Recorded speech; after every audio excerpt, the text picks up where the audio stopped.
Hey YouTube. So it's been 2 years now since I bought and installed my Rheem Hybrid Water Heater. And so what I wanted to do is I wanted to post a quick follow-up video on my experiences with my water heater, if I've had any problems with it, and pretty much anything else that I can think of between now and by the time I get done shooting the video. Now the video is going to be pretty short, and the reason why it's going to be short is because this water heater has been absolutely perfect. Zero problems, zero issues, and zero worries. This thing was worth every single penny that I paid for it. Now, in case if you haven't watched my videos before, I always like to tell people that I'm in a wheelchair, so if I have to move the camera around a little bit weird and you wonder why, it's because of course I can't push my wheelchair and hold the camera at the same time. So I'm gonna do this so I can relocate a little bit. In case if you're wondering, this is part of my 4-post car lift. So that's why that's where it is. So let me move around to the other side.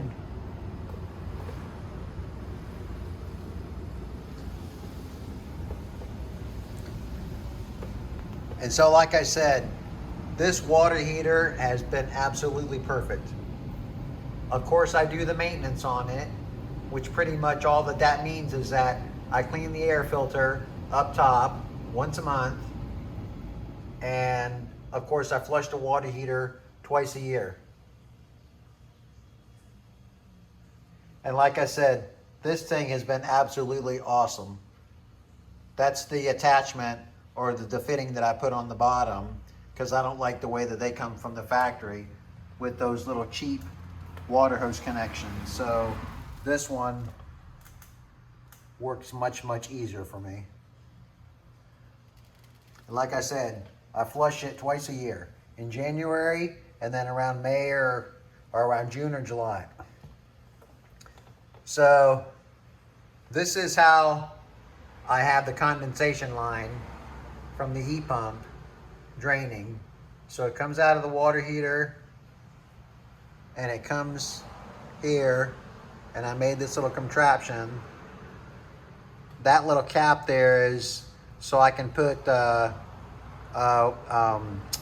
distilled vinegar in it. I usually put that here in the water trap about twice a year, which helps to prevent any kind of nasty gunk or buildup in the trap, which of course, if I were to let it go, it would, it would clog up over time. But I haven't had one single problem with this thing. So what it does is I've got this running next to my air handler for my HVAC system. And then what I did was I plumbed it into the condensation drain of my air handler or my air conditioner. And of course, that feeds outside. Now, some people might wonder or ask me, why did I put this trap in there?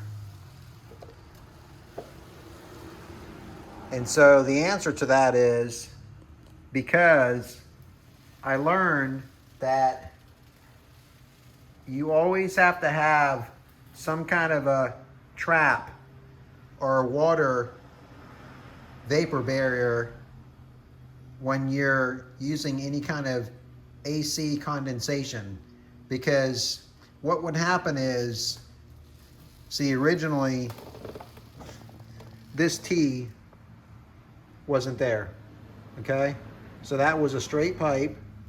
This right here is a cap. So I can take off the cap and then I can pour a vinegar down there, which of course I do that twice a year as well.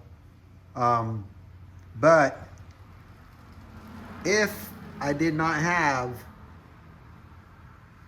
this trap, what would happen is, because the air conditioner, this is what they call negative pressure. So what that means is that the air handler, okay, the fan is up here. So the airflow is going up. So what that means is that the fan is constantly sucking air up, which means this has negative air pressure. So it's constantly trying to suck air in. So with the water trap being outside, it can't suck any air because the water that's in the trap stops it from sucking air in. Then this, if I didn't put this trap there, then it would be able to suck air from here and it would go back in here. And the reason why you wouldn't want to do that is because water is trying to drain naturally out of this condensation drain in here.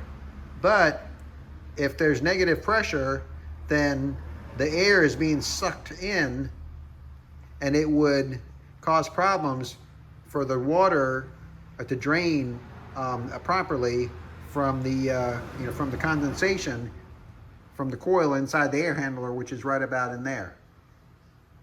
So when I installed this, that's when I made my trap system here. So the water from the heat pump is able to drain perfectly, comes down in here, comes up over here, and it dumps off into there. And this system works perfectly. Like I said, I keep saying this over and over again. I've had zero problems with this system.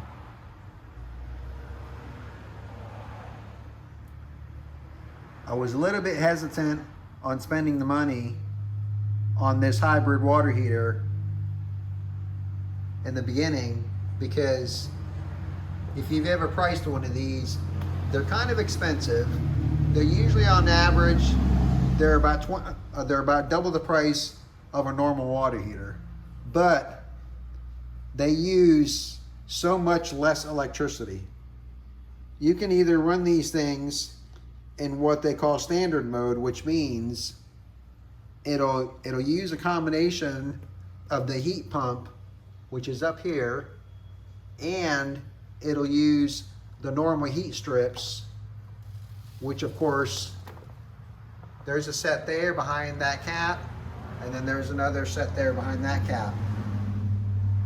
Or you can run it in heat pump mode only, which means it'll never use the heat strips or the heat rods in there. It will only use the heat pump, which is how I have mine set.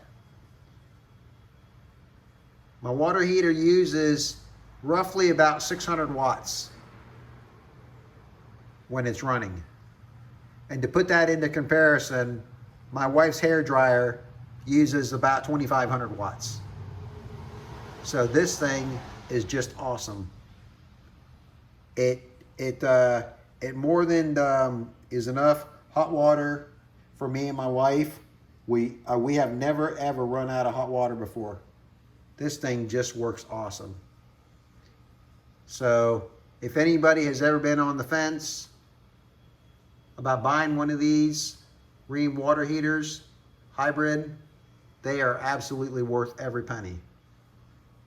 So if anybody has any questions or comments or whatever, more than likely, or you can, I'm more than welcome you to put in any comments in the section below, and I'll answer any questions that you have.